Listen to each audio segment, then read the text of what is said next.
second plane has now flown in. Wait, explosion at the Pentagon? A third location is on alert and outside of Washington, I don't have words to describe what I'm witnessing right now. Friends, we gather together today on this solemn anniversary to once again lift our hearts and our thoughts as a people on a perilous planet in need. On that terrible day so many years ago, our world was brought to a standstill. Never before had we experienced such terror. Never before had we experienced such heartache. Time stopped, stood still, and so did we, confused and questioning, mystified and mortified as we gaped and gazed through tear-filled eyes and hearts filled to bursting with the sadness and the shock of what we were witnessing. And as those towers tumbled, and as those dust clouds rose, who could forget the despair and the darkness that descended upon us as a people on a perilous planet in need? But we must remember, and we do remember, the phoenix that rose from the ashes, the resurrected glory that was to come. For the human spirit lives on. Our faith in each other lives on. Our love for our neighbor lives on, and our care for one another lives on. On that day of deepest darkness, we had seen a glorious light, and it is a light that is reflected in the hearts and the souls of an unstoppable people who would band together as never before, work together as never before, live together, love together, care together, and rise together like never before, to bring hope and faith and care for all of humanity back to the forefront of our lives as never before. For me, 9/11 has a very personal meaning, because on that morning, very much like today, beautiful September morning, I left my home and my fiancée, now wife, believing that maybe a Cessna had flown into a building in New York, sort of a nutty event had taken place, and went to work at the Library of Congress.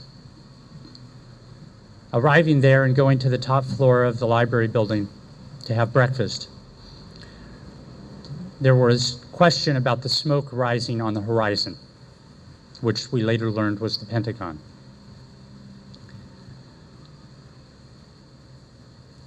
I don't know what actions that day personally impacted my life beyond the impacts that all of us shared.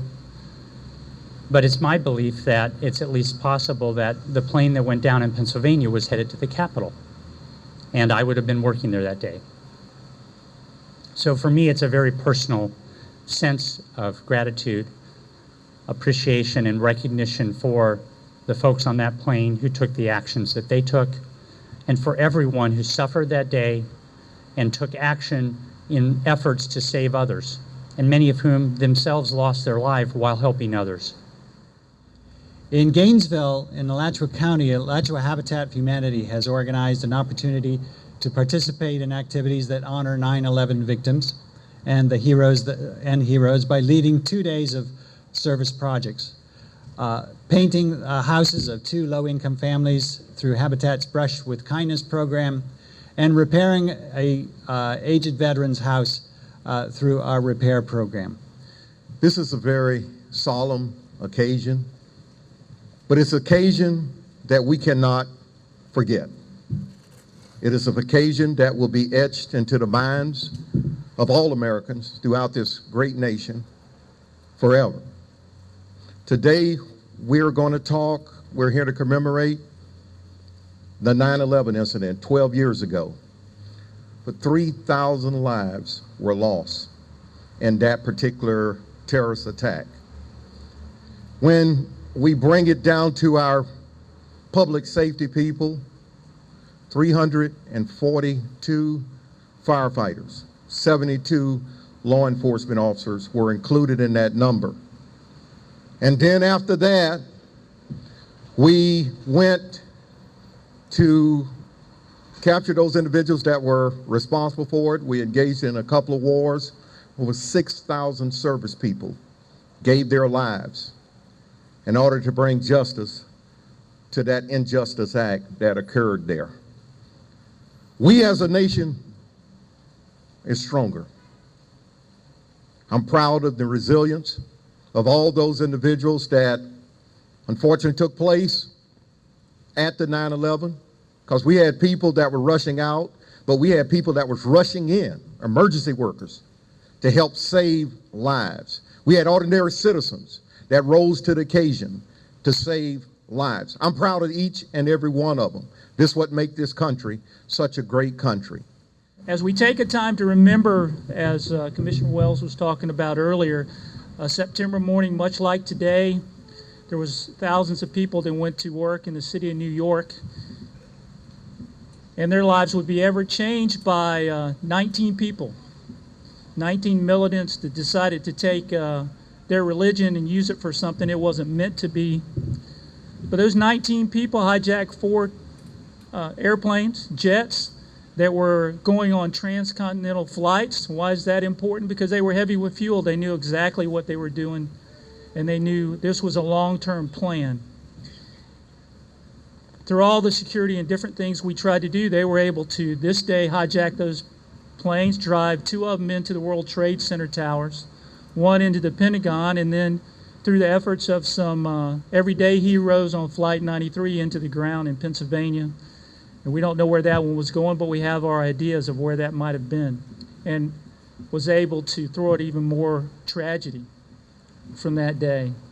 Also remember the 2,800 civilian lives that were lost that day in the World Trade Center, and also the fact that 1,300 children became orphans that day. And we think about the things of the firefighters and police, but there were also others that lost their lives that day as well. The 125 that lost their lives at the Pentagon, and another 65 on Flight 93 in Pennsylvania. So we need to remember that. Also that there were over 1,600 death certificates that were given through that tragedy with no bodies. So 1,600 Americans had to bury their family without a body and have funerals for that. So I say when you're remembering those days, those are people we need to remember, because that lives on in their lives every day since then. There are also another 11 children that were born following that never got to meet their dads from that standpoint. They're now 12 years old, 11, 12 years old. So we need to remember those as well. So that day when over 400 first responders arrived at the World Trade Centers, both police officers, firefighters, transit workers, paramedics, EMTs, and they saw what was going on there with the burning towers. They made a decision, and their decision was to go in, because that's what we do. You know, I have some of our firefighters here today. That's what they say their job is every day. And I can tell you, as a fire chief, and I know Chief Jones feels the same way, and the captain feels the same way here. When you're responsible for sending people in, that becomes a great responsibility you face each day. But those commanders and those firefighters didn't have to be told to go in. They went in, and fortunately and unfortunately, some of them didn't make it out. 443 firefighters lost their lives that day. We still remember them every day in the fire service. That number, we put on a lot of different things that we have so we can remember over each year the sacrifice that was made that day, and they were just going in to do their jobs that day. You know, 12 years ago, at this very moment, Americans, as well as people from all over the world, were horrified to learn that an American Airlines jet had just flown into the World Trade Center in New York. Was this a terrible mistake? What sort of cataclysmic error could have produced such a horrific accident? As we were to soon learn, this was not an accident, but an attack. We were stunned, not knowing what to do, not knowing what to think. At that moment, we could only stumble about our activities, quietly grab the hands of others, and reflect on what had just happened and its relevance to our lives and to our place in the world. At that moment, we had no choice but to stand silently and each search for his or her unique expression of God and divinity in the ways we could understand, pleading for understanding, and consolation in our grief, anger, and fear. Join with me now in a moment of silence as we observe the time at 8:46 a.m., 12 years ago, when the first plane flew into the World Trade Center.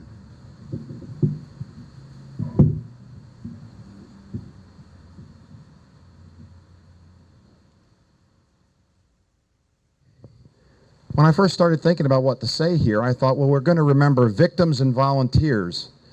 But to call those who died in the attack on September 11th victims is to do them a disservice. Yes, they were victims, but they were heroes as well.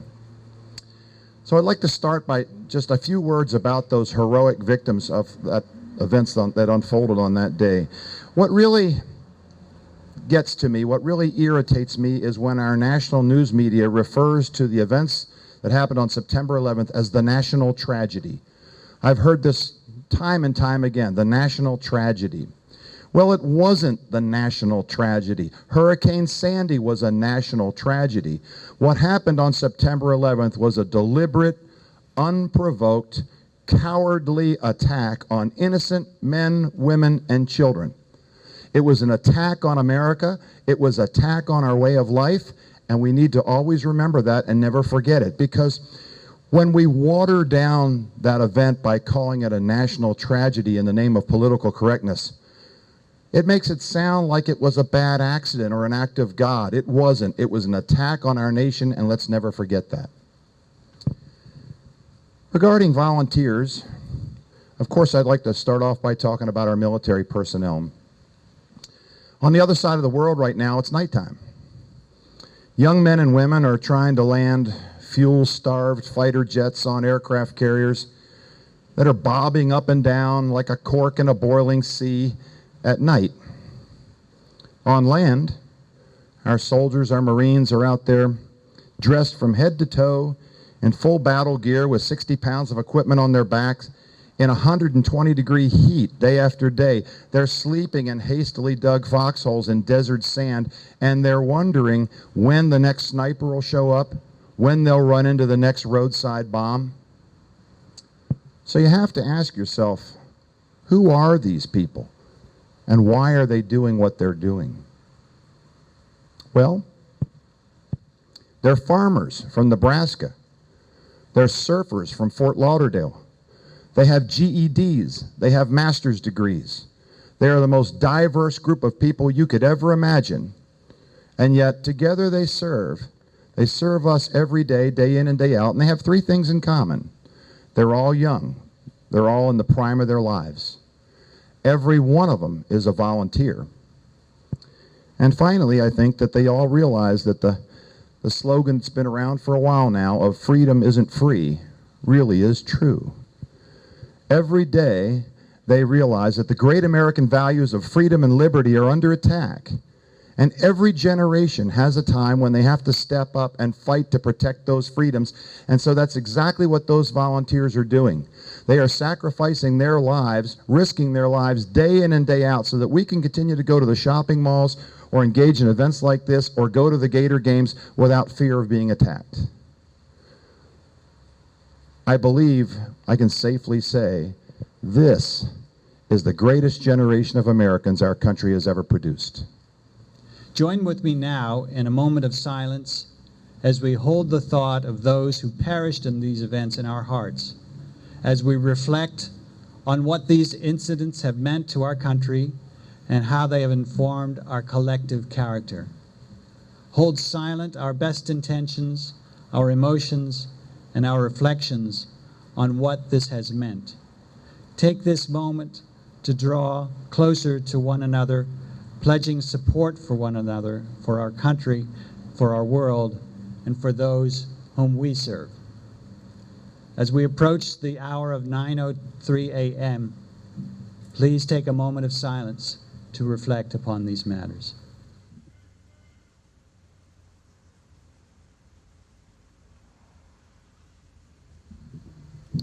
Thank you very much. I'm going to ask John Mays from the University of Florida, who so generously volunteered to play the bagpipes for us to conclude our program.